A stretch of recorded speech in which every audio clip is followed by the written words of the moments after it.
আসসালামু আলাইকুম ওয়া রাহমাতুল্লাহি ওয়া বারাকাতুহু।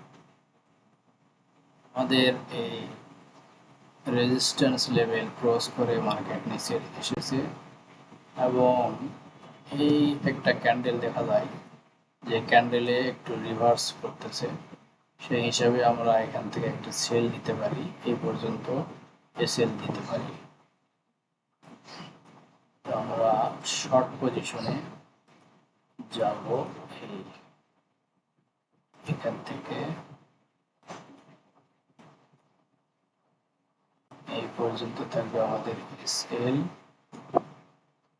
আর টিপি থাকবে এই পর্যন্ত। 1:2 হলে এই পর্যন্ত হয়, ঠিক আছে।